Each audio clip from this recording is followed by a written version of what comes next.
And now, the best 60-ish seconds of your week. And this week, Joe Biden, the First Lady of the United States, refers to we Latinos as tacos. Think about that. If somebody on the right said that about Hispanic and Latino Americans, can you imagine the outcry in the media? And yet, essentially crickets. They're focused on her husband, Joe Biden, being over in Saudi Arabia, begging people that hate us and murderers and thugs for more oil production.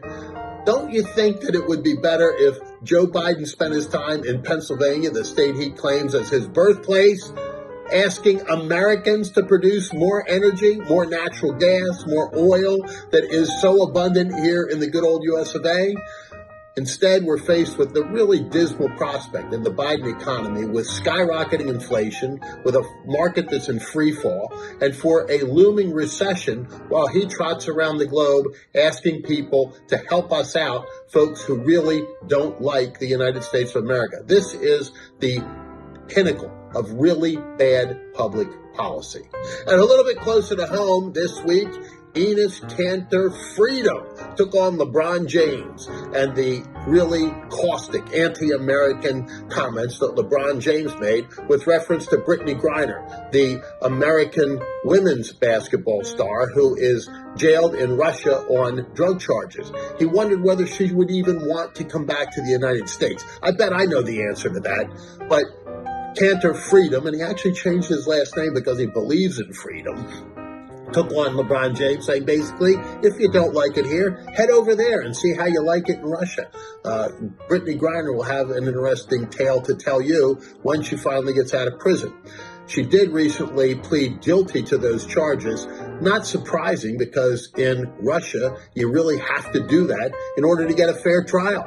Otherwise, the penalties are much more severe when they come out at the end with the same result anyway. So she's likely to get a very reduced sentence now and will once again be a true bargaining chip for her freedom back to the U.S.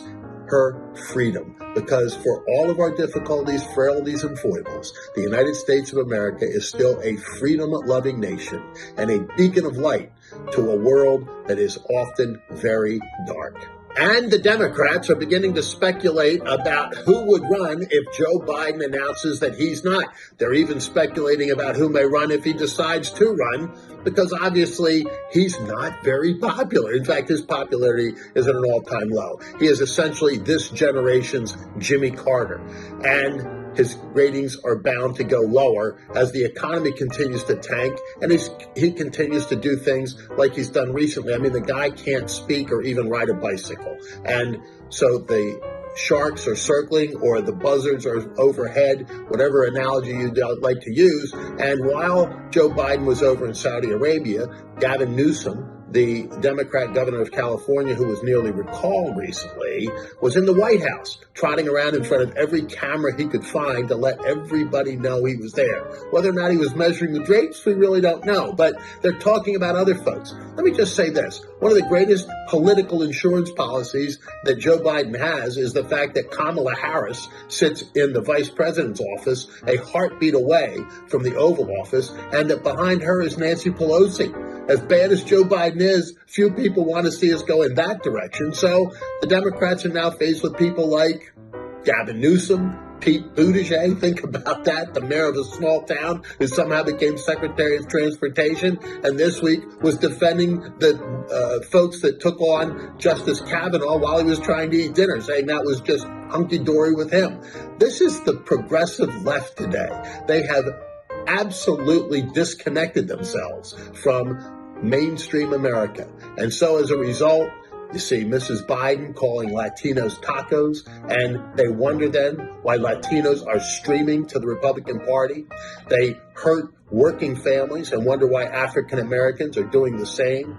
They take on other ethnicities and can't understand why Asian Americans are also moving dramatically away from the Democrat Party. And finally, just ordinary working people. I mean, the transformation of American politics recently with the move to the Hollywood woke progressive left of the National Democrats and the move of the Republicans out of their country clubs and into union halls and beer-in-a-shot towns has really been amazing. And it's going to continue to roll this November. Hope you all have a great week. We're a little short this week, but next week we'll be back with more. And for now, that is the best 60-ish seconds of your week.